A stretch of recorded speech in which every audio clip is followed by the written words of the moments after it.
Naku po mga kababayan, closed door meeting ni Soto at NBI. Nilantad na? Naku po, OMG mga kababayan, no? Confirm sa video, NBI at Matibag tinuro si Soto. At Senator Bato mga kababayan, naku po, sinagot ang ginawang resolusyon nila Tito Sen mga kababayan laban sa kanya na tila ba'y sumuko na siya. Naku po. Di ba, kahit anong gagawin dito ni Tito Sen na pagpapaliwanag mga kababayan or hugas kamay ay naku po. Talagang mabibitag dito si Tito Sen mga kababayan ha. Kaya eto, pakinggan natin mula kay News Insider ang balitang ito kabayan.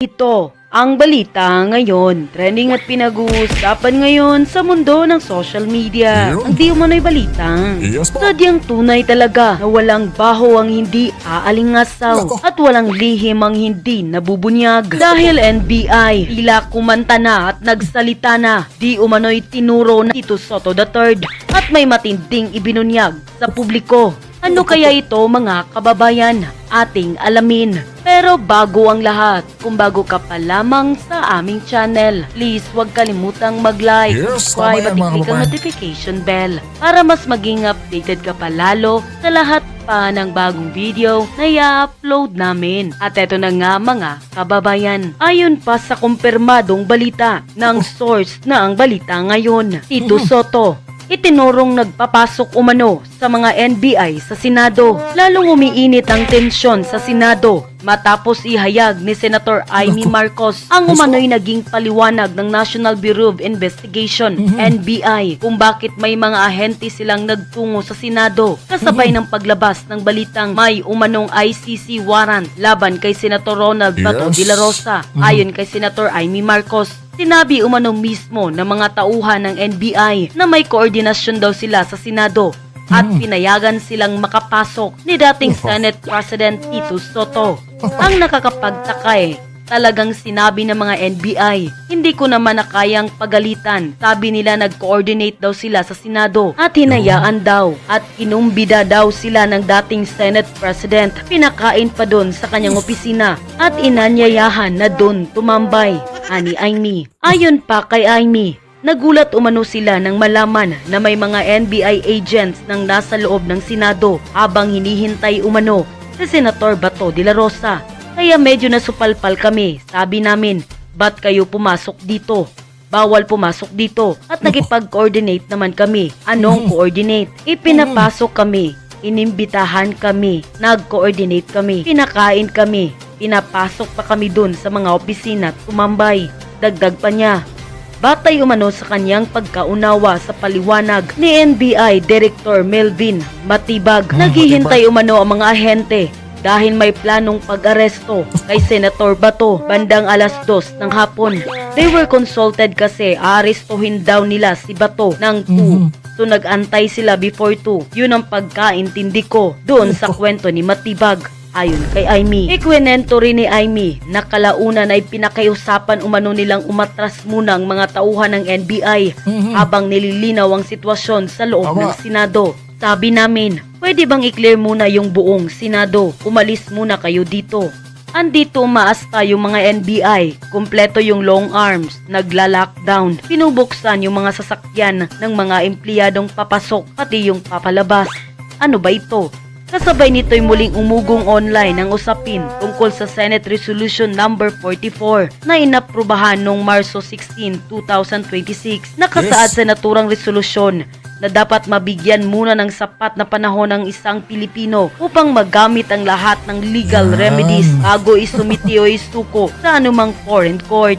Protect all Filipinos against extraordinary rendition and guarantee them a reasonable time prior to their surrender to seek redress from the courts and avail of legal remedies. Bahagi ng resolusyon. Protektahan ang lahat ng Pilipino laban sa extraordinary rendition at bigyan sila ng makatwirang panahon bago isumiti sa foreign court upang makapaghain ng legal remedies sa korte. Kahit naman ni Senator Amy, kailangan pa ring dumaan sa proseso ng batas sa Pilipinas ang anumang ICC-related action. ICC, wala namang enforcement arm yan. Dadaan sa Interpol. Kailangan niyang ICC warrant dalhin sa korte ng Pilipino.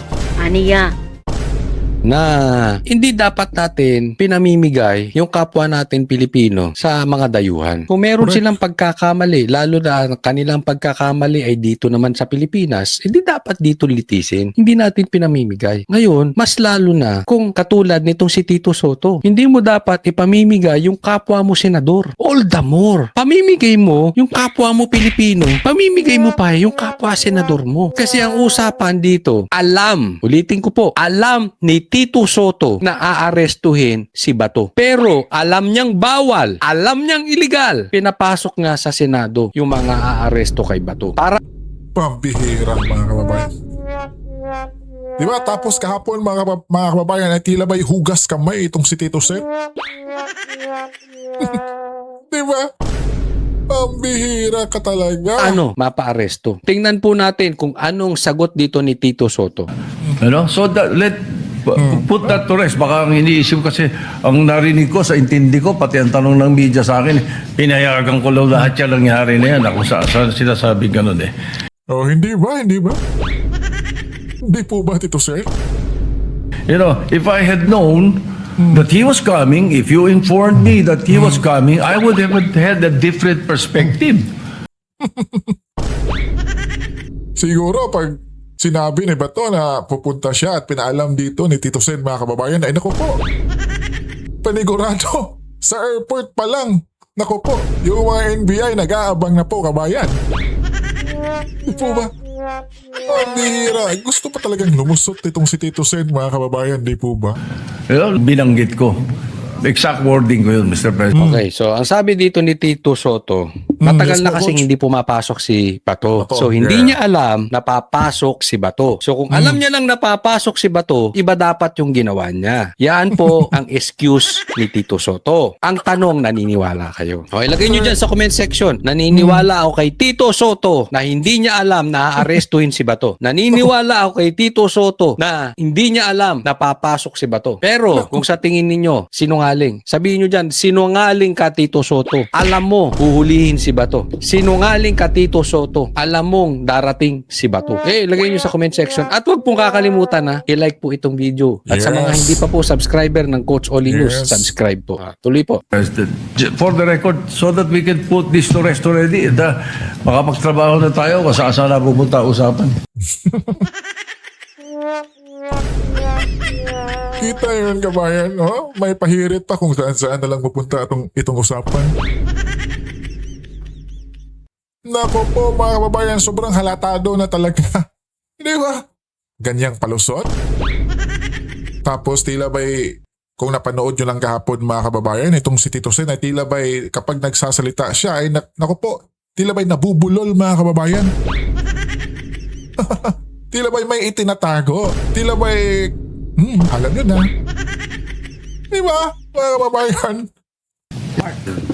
Mark Villar were in the room with me. It was the NBI director who said, Sabi, di ba? It was the NBI director who said. Sino NBI director? Matibag. Sabi ni Matibag, ano? pinayagan kami ni Senator Soto, alam niya nga arestuhin namin. Di po ba? Di po ba mga kababayan? Doon pa lang, naku po. Tapos wala kang kinalaman? Pambihira talaga tong si Tito Sen mga kababayan, di po ba? Ay kung sa bagay, artista di ba? Ang galing umakting mga kababayan.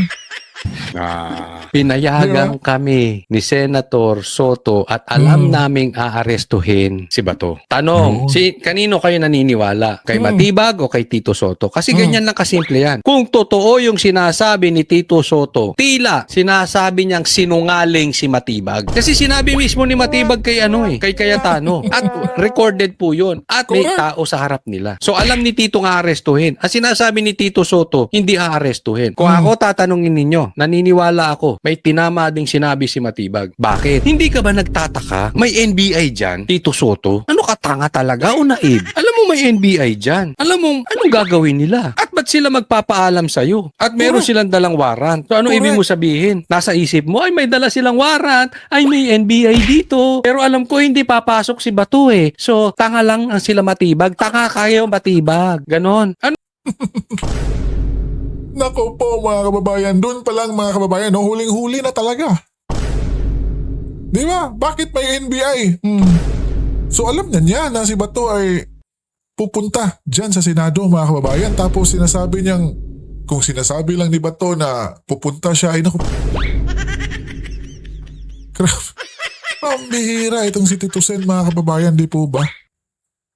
Wala na mga kabatila ba, nililihis na lang niya yung usapan. Di ba sabi niya nga kanina mga kababayan, magtrabaho na tayo.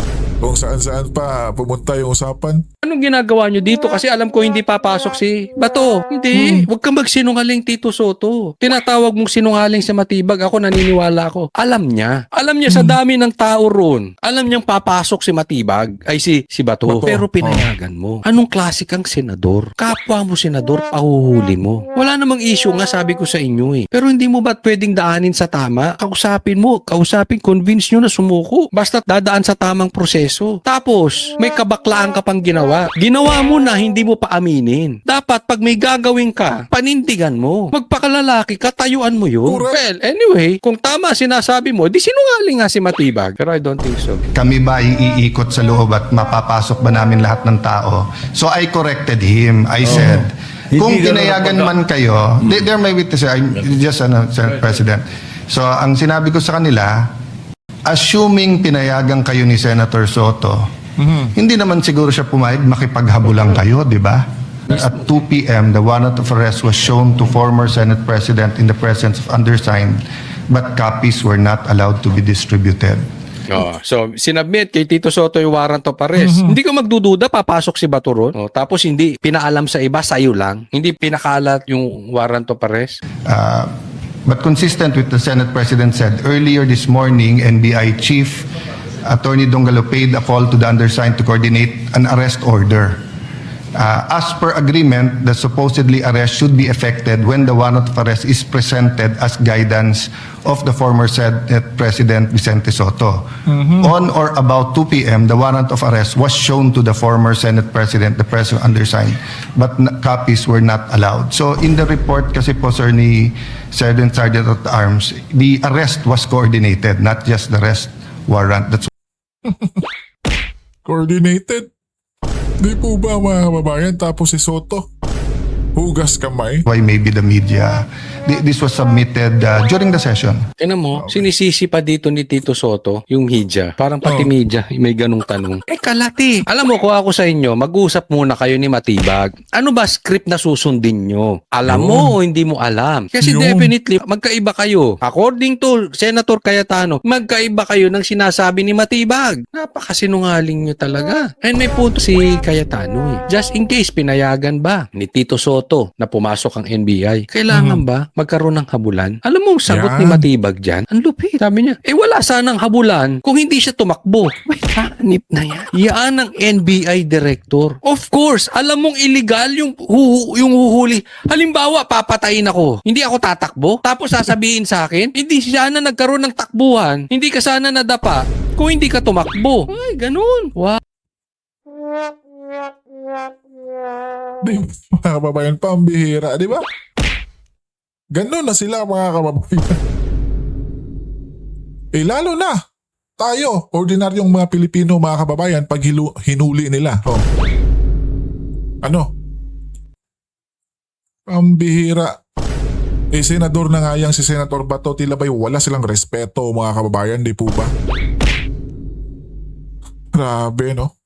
Pero mga kababayan, darating din ang panahon na yung mga pinagagawa nila ay naku po, paniguradong babalik din yan sa kanila mga kababayan balang araw.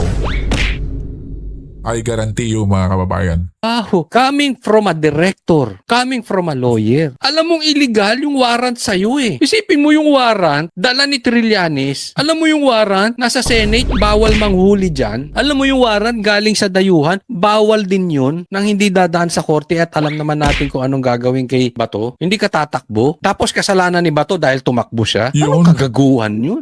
Bihirang pangapalusot na. So kasalanan pa pala nung tumakbo. So pag may hold upper, at kayo nadapa dahil tumakbo kayo, kasalanan nyo. Hindi ka dapat tumakbo, ayan, nadapa ka tuloy. Halimbawa, di ba? O halimbawa, may hold upper, tumakbo ka, nasagasaan ka. Kasalanan nun, nasagasaan. Pambihirang gobyerno natin, no? Yeah. Kanina lang pinag-uusapan natin na hindi dapat natin pinamimigay yung kapwa natin Pilipino sa mga dayuhan. Kung meron silang pagkakamali, lalo na ang kanilang pagkakamali ay dito naman sa Pilipinas, hindi dapat dito litisin. Hindi natin pinamimigay. Ngayon, mas lalo na. Correct mga kababayan. Di ba? Kasi yung tanong dyan mga kababayan is, hindi na ba gumagana yung ating korte dito sa Pilipinas mga kababayan?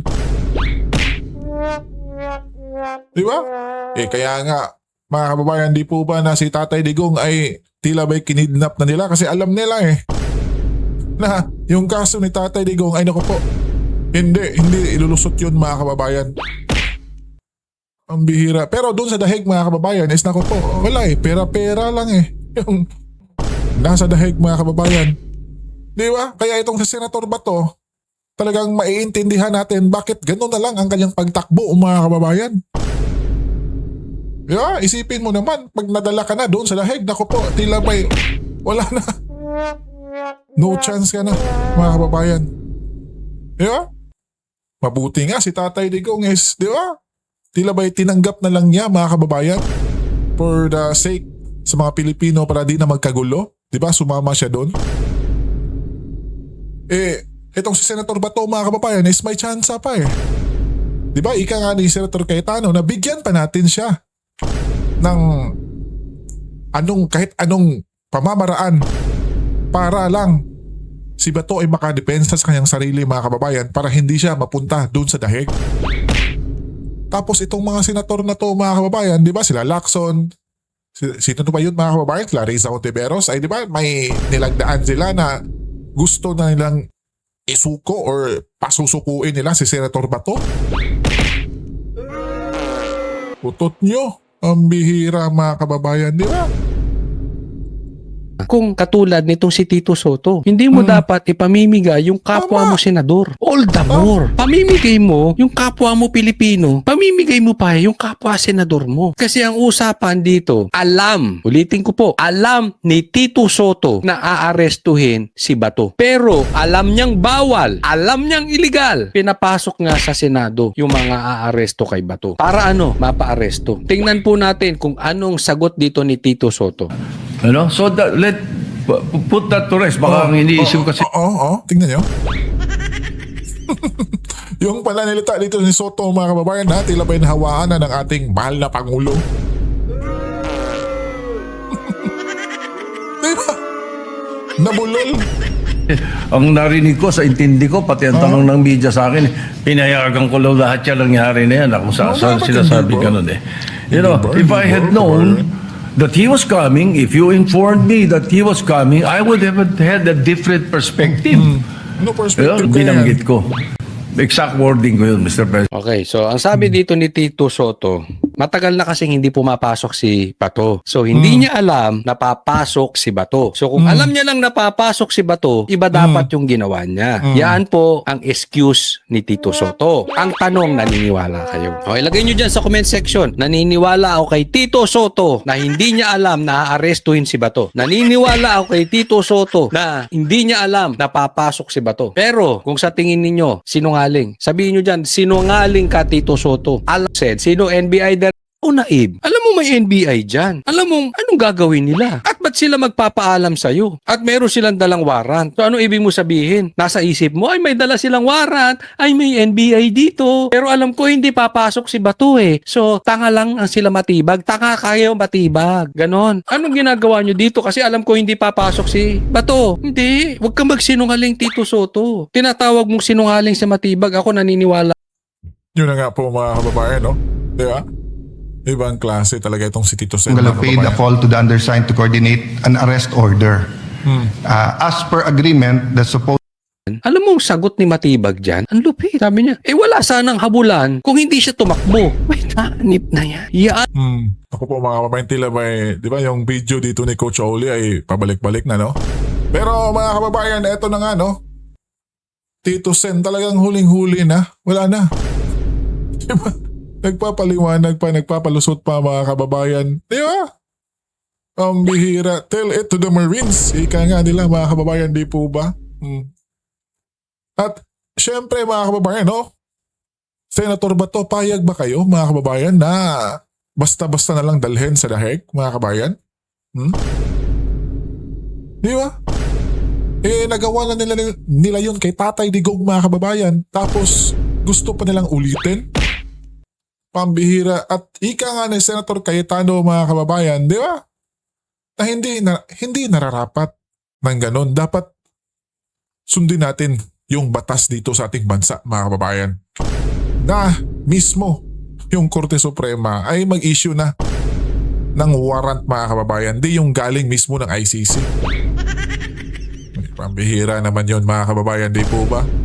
Eto, may video mga kababayan na in-explain talaga dito ni Senator Cayetano na dapat si Senator Bato ay hindi basta-bastang huhulihin nila mga kababayan. Eto, pakinggan natin. So hindi naman sa dahil ayaw talaga ninyong ibigay sa ICC. Wala kaming power to stop Philippine law legal processes. Ito. But sa ICC, kailangan it conforms with our Philippine Constitution. Is that a matter of opinion you think or that's really... We're just all emotional about the issues. Interpretation ngayon ng ICC dapat kasi 1 year pag umalis ka na at walang investigasyon, hindi ka na pwede mag-imbestiga. Kay Duterte pwede. Tinanggap natin lahat yon kasi nga dahil Yes nga po. dun sa mga victims. So theoretically, they can arrest some of our progressive leaders to say Yan. na may mga mass graves yung NPA. Theoretically, Yan. they can arrest some of our generals, nakaupo man o hindi, to say na Marawi, etc. Di ba? They can arrest some of our, kung may magrereklamo. So you Yun. mean they don't have to pass a Philippine court? Kung ganun ang sistema, mauubos gobyerno natin. We know that foreign governments are pro o anti-Philippines depending on the geopolitics. So why allow a political force outside the country not to follow our constitution? Yun mga kababayan, maliwanag pa sa sikat ng araw, di po ba? Kung ganun lang, nako po, ubos. Ubos lahat ng gumagawa ng tila ba'y, di ba? Example, yung mga nakapatay ka ng NPA mga kababayan. Tapos, syempre, alam naman natin yung mga makabayan, di ba? Sila di Lima. Di ba? Gagalaw yan. At syempre, magsusumbong na naman sa ICC mga kababayan. Ay nako po, huli ka kaagad mga kababayan. Doon ka lilitisin sa dahig. Di ba? Pambihira mga kababayan, di po ba? Grabe. Grabe na talaga mga kababayan. Wala na. Finish na. Finish na mga kababayan. Pag nakalingkod, lalong-lalo na sila Riza Hontiveros mga kababayan dyan. Yan yung magiging presidente natin. Naku po. Tila ba yung mga kabataan natin mga kababayan or mga anak pag nag-18 ay naku po, magti-training bilang NPA muna mga kababayan. Diba? Naku po. At eto pa po mga kababayan, Senator Bato, sinagot yung petition nila Tito Soto mga kababayan or resolution na mag-surrender na itong si Senator Bato mga kababayan. Eto, pakinggan natin kung anong sagot dito ni Senator Bato mga kababayan na tila ba'y ipinagkalulo na itong si Senator Bato sa ibang bansa nila Tito Sen mga kababayan at saka Pinky Lacson, Riza Hontiveros. Sino pa yung ibang pumirma mga kababayan? Ang bihira. Eto, pakinggan natin. Yung kahapon lang po, development, may resolution ng minority member, Senator Soto, urging you to surrender to authorities and avail of judicial remedies. Anong reaction? Actually, hindi ko pa nakikita yung Yan, tama yan, Senator Bato. yung resolution na yung palabasa. Pero kung ang meet niyan ay pag-surrender, mag-iusap rin ako sa kanya na huwag masyado kayong atat-atat na makulong ako. Hintayin lang yun. Tama ka dyan, Senator Bato. Talagang atat na kasi sila mga kababayan di ba? Yung grupo dyan ni Tito Sen. Atat na mga kababayan. Kasi may umuugong na naman na balita mga kababayan natin. Naku po, yung grupo na naman daw ni Tito Sen yung magkukudita dyan sa Senado mga kababayan. Tila may ayaw niya nilang matanggap mga kababayan na napapalitan na sila ni Senator Alan Cayetano kabayan. Ang bihira talaga nung si Tito Sen mga kababayan, di po ba? So bigyan lang niyo ako ng chance na Correct. i-avail yung remaining legal remedies na pwede kong i-avail. So, Huwag niyo sila atat-atat. Ano nararamdaman niyo na kapwa niyo, Senador, ina-urge kayo na surrender? Ganun po. Kaya kasama natin yan eh. Correct. Kami kasama ng Senado. Correct. Ganun na lang tayo na umalis ka dito. Hindi ka na, hindi ka na kailangan, sumurinder ka. Ang ganun, di ba? Lalo na kung kasama niyo isa pa sa auto si Senator Lacson. Yes. Kasali po, Senator Bato, Senator Lacson. Ang bira, mga kababayan. Samantalang siya noon, mga kababayan. Oh. Hindi rin ba siya nagtago, mga kababayan? Ang bihira talaga itong si Pinky, mga kababayan, di ba? Senator Ping Lacson. Hindi ko na-imagine bakit ginaganon niya ako. Oh. Malungkot ako, nasasaktan ako. Kasi siya ay dati ang boss. Ako nagsilbi ng tapat sa kanya. Lahat ng inuutos niya sa akin, ginagawa ko nung kami ay nasa Presidential Anti-Organized Crime Task Force pa noon. Malungkot lang ako. Dahil yung dating boss ko ay nag-advise sa akin na gano'n. Talagang nakakalungkot, mga kababayan, di po ba? Kabaro mo. Tapos na-experience na niya yung ganitong sitwasyon, mga kababayan. Tapos mag-surrender ka, Senator Bato, sa ICC. Okay lang, mga kababayan. Di ba? Kanya ni Senator Bato na okay lang sa kanya, sumurrender siya. Pero lilitisin siya dito sa ating bansa mismong Pilipinas, mga kababayan. Di ba? Hindi yung sa ibang lahi, mga kababayan. Di ba? Gaya ng ginawa nila kay Tatay Digong. Ang bihira, mga kababayan. Di po ba? Di na magumagana yung ating korte, mga kababayan. Yung ating tagapagpatupad ng batas o tagapaglitis, mga kababayan. Ang bihira talaga yung mga pinagagawa nila dito is, mga kababayan wala na sa batas to, mga kababayan. Tila yung ipinipilit nilang isusulong is yung puot nila sa mga Duterte, mga kababayan. Diba? Dahil noon, ang daming nasagasaan si Tatay Digong. Ang dami, mga kababayan. Diba? Kaya ginamit lang nila itong extra, mga kababayan, extra kilik-kilik, mga kababayan. Diba? Tapos yung si Kian, ginawa pa nilang santo. Tapos yung dating paring adik, mga kababayan. Diba? Yun pa yung may ganang sumusulong talaga. 15 years yun, mga kababayan, yung paring nag-hit-hit. Sorry, mga kababayan, Hindi. Diba? Yun yung mga ginagawa nila ngayon, kabayan. Wala na Wala na sa hulog, mga kababayan. Talagang pamumulitika at hinanakit, mga kababayan. Organte na nila ito sa mga Duterte, kabayan. Diba? Klarong-klaro naman Ang bihira. Ikaw, kabayan, anong masasabi mo? Gusto ka na bang or gusto mo na bang mag-surrender itong si Senator Bato at madala na dun sa dahig, mga kababayan? I-komento nyo lang sa baba at pag-usapan natin yan.